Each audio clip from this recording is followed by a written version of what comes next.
এই যে সচিবালয়ে যে আগুনটা লেগেছে এটাকে সম্পূর্ণ আওয়ামী লীগের ফেসিবাদের একটা পরিকল্পনার অংশ হিসেবে মনে হচ্ছে, কারণ ক্রিসমাস ডে উপলক্ষে বন্ধ ছিল এবং আমাদের একজন তরুণ উপদেষ্টা সম্ভবত আসিফ মাহমুদ ভুইয়া তিনি ঢাকা শহর থেকে অন্য আরেকটি শহরে একটি প্রোগ্রামে গিয়েছেন। সেই অবস্থায় ডেটটা এমনভাবে চুজ করা হয়েছে যেই ডেটটাতে নির্জন থাকবে ঢাকা শহর, এই জায়গার মন্ত্রণালয়ের দায়িত্বপ্রাপ্ত ব্যক্তিরাও থাকবে একটু বাহিরে। সেই সময় আপনার এখানে আগুন ধরিয়ে দেওয়া হয়েছে এবং এই আগুনটা ধরা হয়েছে তথ্য মন্ত্রণালয় নাহিদ এবং আসিফদের অফিসকে কেন্দ্র করেই। দেখেন, আপনাদেরকে তথ্য দেই, আগুন শুধু এই সচিবালয়ে লাগেনি, এখান থেকে 3 কিলোমিটার দূরে সচিবদের বাসভবন, সেই বাসভবনগুলোর মধ্যে ভবন 71 সেখানেও আগুন লেগেছে গতকাল রাতেই। আপনারাই প্রশ্ন করেন এখানে থেকে আগুন ওইখানে যাইতে পারে কিনা, 3 কিলোমিটার দূরে 2 জায়গায় আগুন লাগছে, কিন্তু আপনারা কি এই তথ্য পেয়েছেন? পান নাই। আবার এইখানেও দেখেন 2 পাশে আগুন লাগছে, এক পাশে আগুন লাগলে আরেক পাশ থেকে নিভান যায়, 2 পাশে আগুন লাগলে কেমনি নিভাবেন বলেন?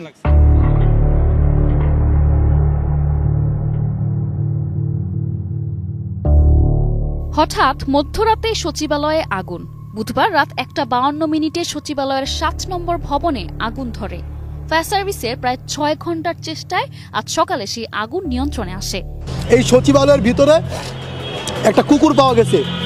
দেশের সর্বস্থান সচিবালয় 7 তলার ভিতরে ভাই কুকুর গেল কই থেকে? কুকুরটা গেল কই থেকে? সেখানে যে সার্কিট হলো, আপনাদের সিকিউরিটি গার্ডটা কি বাল ফালাইছে ভাই? আপনাদের সিকিউরিটি গার্ডটা কই? পুলিশ কই? একজন ফায়ার সার্ভিসের কর্মীরা ট্রাক চাপা দিয়ে চলে গেল।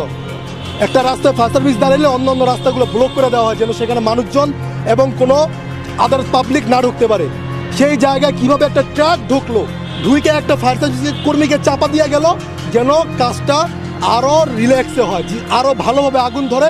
আগুন ধরার মাধ্যমে যেন সচিবালয় সব যত আকাম কুকাম করছেন সব ফাইল যেন পুড়ে যায়। চারিদিকের বিভিন্ন ঘটনায় আমরা শঙ্কিত, আমরা ভয়ার্ত। ব্যক্তিগত ভয়ের জন্য নয়, রাষ্ট্রের নিয়ে আমাদের ভয় হয়। আমরা এর আগেও দেখেছি যখন কোনো সচিব কোনো মন্ত্রীর বিরুদ্ধে জনগণের মধ্যে থেকে প্রতিবাদ আসে তখনই আপনার সচিবালয়ের ফাইল গায়েব হয়ে যায়, সচিবালয়ের মধ্যে আগুন ধরে। গতকাল মধ্যরাতের যে আগুন, সে আমরা জানি না, আমি কোনো মুখরোচক কথা বলতে চাই না। এই আগুনে অনেক নথিপত্র পুড়ে গেল, কিন্তু একটি ঘটনা আরেকটি ঘটনাকে সন্দেহ তৈরি করে। এই সিসি ক্যামেরার যে ফুটেজ, সেই ফুটেজ জাতি জানতে চায় যে সেই ফুটেজ কোথায়। আগুন এবং পানির একটি ধর্ম থাকে, ওরা যেই পথ দিয়ে যায় সেই পথকে শেষ করে। সচিবালয়ে আগুন একমাত্র নরেন্দ্র মোদী ও শেখ হাসিনার নেতৃত্বেই আগুনটি লাগানো হয়েছে। ভারতের জঙ্গি ঢুকে পড়েছে এখন বাংলাদেশে। দর্শক, রীতিমতো আজকের এই তথ্যটি জানলে আপনার গায়ের পশম দাঁড়িয়ে যাবে। খুবই চাঞ্চল্যকর তথ্য রয়েছে আজকে আমাদের এই ভিডিওতে। সুপ্রিয় দর্শক শ্রোতা, একমাত্র শেখ হাসিনার দোসররায় এবং নরেন্দ্র মোদীর হুকুমেই বাংলাদেশে এমন জঙ্গি ঘটনা হচ্ছে। না হলে কিভাবে সচিবালয়ে আগুন লাগে? আর সচিবালয়ে যখন আগুন লেগেছে ঠিক সেই সময়ের ভিতরে উপদেষ্টাদের বাসাও আগুন লাগিয়েছে। এটি কারা লাগিয়েছে? দর্শক, রীতিমতো আজকের এই ভিডিওটি দেখলে আপনি অবাক হয়ে যাবেন। অবশেষে আগুনটি কারা লাগিয়েছে সম্পূর্ণ তথ্য প্রমাণ সহকারে রয়েছে আজকের এই ভিডিওতে। যেই নথিপত্র ধ্বংস করলে, যে নথিপত্র পুড়িয়ে দিলে, যে কাগজপত্র পুড়িয়ে দিলে হাসিনার কোনো সাক্ষী থাকবে না, যার জন্যই আগুনটি লাগানো হয়েছে। নাহিদ এবং আসিফকে হত্যা করাই ছিল তাদের উদ্দেশ্য। দর্শক, অত্যন্ত গুরুত্বপূর্ণ আজকের এই ভিডিওটি, কেউ স্কিপ করে যাবেন না। ইতিমধ্যে ভিডিওর শুরুতে ভিডিওর বিশেষ অংশগুলো দেখেছেন। সম্পূর্ণ ভিডিওটি প্রমাণ সহকারে রয়েছে আজকের এই ভিডিওতে। দর্শক, কে কোন জেলা থেকে আজকে আমাদের এই ভিডিওটি দেখছেন অবশ্যই কমেন্টসের মাধ্যমে জানিয়ে দিবেন। দয়া করে আজকের এই ভিডিওটি আপনার সোশ্যাল মিডিয়াতে শেয়ার করে দিবেন। চ্যানেলে যদি নতুন হয়ে থাকেন প্রতিনিয়ত সবার আগে আপডেট নিউজগুলো পেতে আমাদের এই চ্যানেলটি সাবস্ক্রাইব করে রাখুন ও একটি লাইক দিয়ে দেখতে থাকুন সম্পূর্ণ ভিডিওটি। এই যে সচিবালয়ে যে আগুনটা লেগেছে এটাকে সম্পূর্ণ আওয়ামী লীগের ফেসিবাদের একটা পরিকল্পনার অংশ হিসেবে মনে হচ্ছে, কারণ ক্রিসমাস ডে উপলক্ষে বন্ধ ছিল এবং আমাদের একজন তরুণ উপদেষ্টা সম্ভবত আসিফ মাহমুদ ভুইয়া তিনি ঢাকা শহর থেকে অন্য আরেকটি শহরে একটি প্রোগ্রামে গিয়েছেন। সেই অবস্থায় ডেটটা এমনভাবে চুজ করা হয়েছে যেই ডেটটাতে নির্জন থাকবে ঢাকা শহর, এই জায়গার মন্ত্রণালয়ের দায়িত্বপ্রাপ্ত ব্যক্তিরাও থাকবে একটু বাহিরে। সেই সময় আপনার এখানে আগুন ধরিয়ে দেওয়া হয়েছে এবং এই আগুনটা ধরা হয়েছে তথ্য মন্ত্রণালয় নাহিদ এবং আসিফদের অফিসকে কেন্দ্র করেই, যাতে করে সেখানের সকল গোপন তথ্যগুলো রাষ্ট্রের গত 16 বছরের স্বৈরশাসক শেখ হাসিনা যে চুরি করেছে, ডাকাতি করেছে, অন্যায় করেছে, গুম করেছে, হত্যা করেছে, নির্যাতন করেছে, টাকা পয়সা লোপাট করেছে, সেই অর্থ সম্পদগুলোর সকল তথ্য যাতে জাতির কাছ থেকে হারিয়ে দেওয়া যায়, সে কারণে এই নথিপত্র পুড়ে দেওয়ার জন্য একটি চক্রান্ত। দ্বিতীয় কাজ হচ্ছে বাংলাদেশের রাজনৈতিকভাবে অস্থিরতা বিরাজ করানো। আপনারা জানেন যে পার্শ্ববর্তী দেশ ইতিমধ্যে বিভিন্ন মিডিয়ায় ডক্টর মোহাম্মদ ইউনূস সাহেবকে নিয়ে, এই সরকারকে নিয়ে বিষোদ্গার করেই যাচ্ছে। তারা চাচ্ছে যে কোনো মূল্যে অস্থিরতা বিরাজ করিয়ে বাংলাদেশের শান্তিপ্রিয় জনগণের এই যে একটি সরকার চলছে তাকে যে কোনো মূল্যে বিপদগ্রস্ত করা। আর ডক্টর মোহাম্মদ ইউনূসকে বিপদগ্রস্ত করার মানেই হচ্ছে আমার দেশের আগামী দিনের যে গণতন্ত্র সেই গণতন্ত্রকে ব্যাহত করা। সেই কারণে এই ফ্যাসিবাদী চক্রটি এখনো উঠে পড়ে লেগেছে। এই যে সচিবালয়ে যে আগুনটা লেগেছে এটাকে সম্পূর্ণ আওয়ামী লীগের ফেসিবাদের একটা পরিকল্পনার অংশ হিসেবে মনে হচ্ছে, কারণ ফেসিবাদ বাংলাদেশ থেকে এখনো যায়নি। বাংলাদেশ থেকে শেখ হাসিনা পালিয়ে গিয়েছে, কিন্তু শেখ হাসিনার প্রতাত্তারা এখনো বাংলাদেশে বিচরণ করছে। আপনি দেখতে পাচ্ছেন যে গতকালকের বাংলাদেশে ক্রিসমাস ডে উপলক্ষে বন্ধ ছিল, চাপা দিয়ে চলে গেল। একটা রাস্তায় ফায়ার সার্ভিস দাঁড়ালে অন্য অন্য রাস্তাগুলো ব্লক করে দেওয়া হয় যেন সেখানে মানুষজন এবং কোনো আদার পাবলিক না ঢুকতে পারে। সেই জায়গায় কিভাবে একটা ট্রাক ঢুকলো, ঢুকে একটা ফায়ার সার্ভিস কর্মীকে চাপা দিয়ে গেল যেন কাজটা আরও রিল্যাক্সে হয়, আরও ভালোভাবে আগুন ধরে। আগুন ধরার মাধ্যমে যেন সচিবালয় সব যত আকাম কুকাম করছেন সব ফাইল যেন পুড়ে যায়। সচিবালয় ভাই আমার বাসাও 4 5টা 6টা সিসি ক্যামেরা আছে নিরাপত্তার জন্য। এটা সামান্য বিল্ডিং, এই প্রেস ক্লাবের আশেপাশে 4-5টা সিসি ক্যামেরা আছে শুধু নিরাপত্তার জন্য। ক্যামেরা জ্বলে যেতে পারে, হার্ড ডিস্ক তার জ্বলে যেতে পারে না, হার্ড ডিস্ক তার ভিতরে থাকে না, মোবাইলের অ্যাপ থাকে। সচিবালয়ের মতো জায়গায় যেটা মোবাইল দিয়ে বাইরে থেকে প্রশাসন দেখতে পারবে যে সেখানে কি হচ্ছে, সেই ফুটেজ দেখতে চাই, কোন জায়গায় আগুন লেগেছে, কে আগুন লাগিয়েছে, এর তথ্য বের করতে এখন বিকাল 5টা 6টা বাজে, 6টা পর্যন্ত সময় লাগে না। 1 ঘন্টায় সিসি ক্যামেরা টান দিলে বের হয়ে যায় কে আগুনটা লাগাইলো, কিভাবে এত বড় একটা আগুন লাগলো। যখন সামান্য একটা তারে আগুন লাগবো সাথে সাথে ফায়ার অ্যালার্ম বেজে যায়। যে কোনো একটা ছোটোখাটো জায়গায় আগুন লাগলে ফায়ার অ্যালার্ম বেজে, অথচ বাংলাদেশের সর্বোচ্চ জায়গায় সচিবালয়ে আগুন লাগছে, এখানে কি ফায়ার অ্যালার্ম বাজে নাই? তোমাদের পুলিশ কর্মকর্তারা রাতের বেলা কি সেখানে ডিউটি করে না? আচ্ছা মনে করো তোমরা বললা যে সচিবালয়ে রাতের বেলা কেউ ডিউটি করে না, এটা আমরা মেনে নিলাম। তো রাতের বেলা যদি ডিউটি না করে, যদি সচিবালয়ে ডাকাত ঢুকে তখন তোমরা কি করবা? আগুনের বদলে যদি ডাকাত ঢুকতো তখন তোমরা কি করতে হবে আমারে বলো?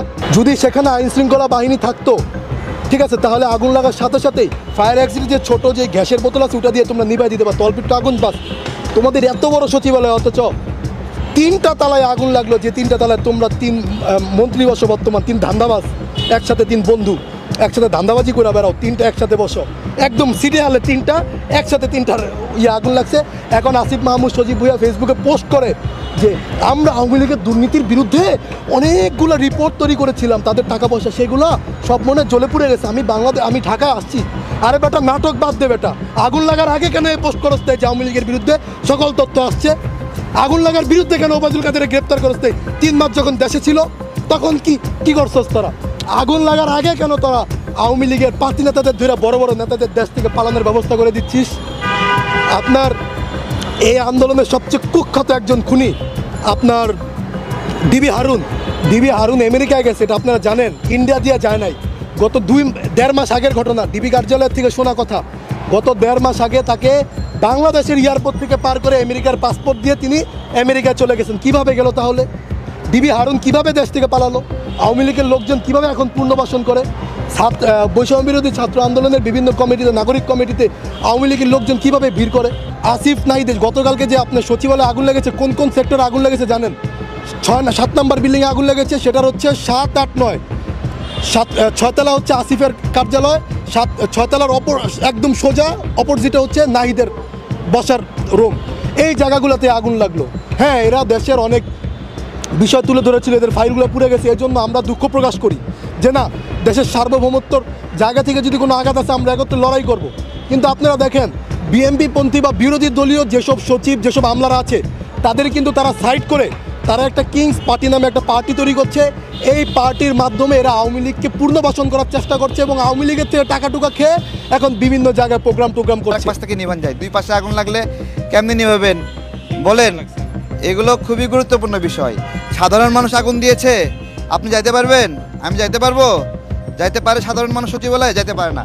যারা ভিতরে যাইতে পারে তারা এই ঘটনা ঘটাইছে। শুধু তাই না, তারা পুলিশের মুখ বন্ধ করছে, গোয়েন্দা সংস্থার মুখ বন্ধ করছে। সবাই দেখেও চুপ ছিল, নীরব ছিল। আমার কথা, এখানে যে সিকিউরিটি, নিরাপত্তার দায়িত্বে যারা ছিল, তারা কি অবজার্ভ করেছে সেই বক্তব্যগুলো ওদেরকে নিয়ে আসেন, তাদের বক্তব্যগুলো শুনতে চাই। দেরি করছেন কেন? তাই না? এটা দেখেন, এই যে আগুন লাগছে কোথায়? আমাদের আসিফ ভাইয়ের দপ্তরে আগুন লাগছে, তাই না? আসিফ ভাই কে? আমাদের বিপ্লবের অন্যতম প্রতিনিধি। নাহিদ কে? বিপ্লবের অন্যতম প্রতিনিধি। তাদের ঘরে কেন আগুন লাগলো, অন্য ঘরে আগুন না লাগে?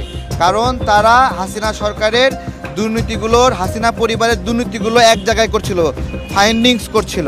এই জন্য এখানে আগুন লেগে সব দিয়ে দিচ্ছে। শেখ হাসিনা যাওয়ার সময় অনেকগুলো লাগেজ ভর্তি করে নিয়ে গেছে না? এই লাগেজে কী নিছে জানেন? এই লাগেজে ভারতের সঙ্গে যে চুক্তিগুলো করেছিল সেই তথ্যগুলো নিচ্ছে। এই লাগেজে তার যে অন্যায় প্রকল্পগুলো ছিল, এগুলোর গোপন ইনফরমেশন, সেগুলো সব নিচ্ছে। শেখ হাসিনা তার অন্যান্য শাড়ি কাপড় এগুলো নেওয়ার চেয়ে লাগেজ নেওয়ার ক্ষেত্রে জরুরি ছিল। এখন শেখ হাসিনা যে নথিপত্র লাগেজ ভর্তি করে নিছে, এগুলো কি তার ব্যক্তিগত লাগেজ নথিপত্র? এগুলো প্রধানমন্ত্রী হিসেবে রাষ্ট্রের নথিপত্র। সেগুলো সে নিয়ে গেছে কেন? কারণ এগুলো ঘাটাঘাটি করলে তার এবং তার পরিবারের, শেখ রেহানার, সজীবদের জয়ের, দেখেন আইসিডি দপ্তরে কোনো সময় পূর্ণমন্ত্রী পায় নাই, খেয়াল করেছেন? সেখানে কাজ করতো কে? প্রতিমন্ত্রী। আর সেখানে শক্তিশালী কে ছিল? সজীবদের জয় উপদেষ্টা ছিল। অর্থাৎ মন্ত্রণালয়ে প্রতিমন্ত্রী দিছে, কিন্তু উপদেষ্টা মন্ত্রী হিসেবে রাখছে সজীবদের জয়কে। এরকম অনেক বিষয় রয়েছে যেগুলো পড়ার জন্য এখন শেখ হাসিনার মনে বিন্দু পরিমাণ মায়া মমতা নাই। এই বাইতুল মোকাররমে জনসমাবেশে সে কী করছিল? সাপ ঝুড়িতে করে সাপ আইনা ছাড়ে দিছিল। 16-17 জন মানুষ ওই সময় সাপের আঘাতে, সাপের কামড়ে আহত হয়েছিল। 2 জন মারা গেছিল জায়গায়। আওয়ামী লীগের নেতাকর্মীদের জায়গায় স্পট থেকে ধরা হয়েছিল, জনগণ ধরেছিল। ঢাকা বিশ্ববিদ্যালয়ে বম ফাটায়ে ছাত্র জনতাকে মেরেছিল শেখ হাসিনা। এই কাজ, এরকম ভয়ঙ্কর কাজের শেখ হাসিনার অনেক নজির আছে। এই আগুন দেওয়া আরও ছোট ঘটনা। সে যে পরিমাণ, দেখেন এই গণ অভ্যুত্থানের মধ্যে সহজ বিষয়, ছাত্র জনতার চাপের মুখে একটা সরকার পতন হবে, পদত্যাগ করবে, শেখ হাসিনা যাবে, নির্বাচন হবে, অনেক কিছু সুন্দর ছিল। কিন্তু সে কী করলো? সবাইকে হত্যা করার প্ল্যান নিল, সবাইকে মানে একটা গণহত্যার মধ্যে ফেলে দিল। কত মানুষ মারা গেল। তো সে এগুলো করবেই। প্রথম ভুলটাই ছিল তাকে দেশ থেকে চলে যাওয়া। তাকে জনগণের হাতে তুলে দিলে বাংলাদেশে স্বৈরাচারের মানে হলো ফলাফল কি? স্বৈরতন্ত্রের ফলাফল জনগণ নিজ হাতে বিচার করত। আমাদের আদালত কোনোদিন কোনো বিচার করতে পারে না। আদালতের বিচার করার কোনো সক্ষমতা নাই। ক্ষমতার পরিবর্তন হলেই এক সরকার আসে, তার পাপগুলো সব মানে পুণ্যে রূপান্তরিত হয়ে যায়। হ্যাঁ, হাসিনা এখন নাই, হাসিনার সব পাপ। আবার হাসিনা কোনোদিন সুযোগ আসলে দেখবেন তার সব পাপ পুণ্যে রূপান্তরিত হয়ে গেছে। এটা বাংলাদেশের বিচারিক ব্যবস্থা। সুতরাং মানে কেন মব জাস্টিস হয়? এই যে বিচারগুলো হয় না, এই জন্য মানুষ মনে করে যে হলো এটা তো কিছু করবে না, সব যতক্ষণ পারি কিল ঘুষি মারি। এই যে একটা প্রবণতা, এটা বিচারহীনতা থেকে এই প্রবণতা, এগুলো বুঝতে হবে আমাদেরকে। সচিবালয়ের আগুন আমাদেরকে, আমরা যদি এখনই সচেতন না হই, আওয়ামীপন্থী যে সচিব আমলাগুলো আছে এখনও যদি না সরাই, প্রথম কাজ করতে হবে যারা বিগত সময়ে ওএসডি হয়েছিল, তারা এই যে জুতা ঘুরতে জুতা ক্ষয় হয়ে গেছে ভাই, তাদেরকে নিয়োগ দেওয়া হচ্ছে না। তারা ওএসডি। দর্শক শ্রোতা ও আমার কলেজার ভাই ও বোনেরা, আপনারা সেই ভিডিওটি দেখতে পারলেন।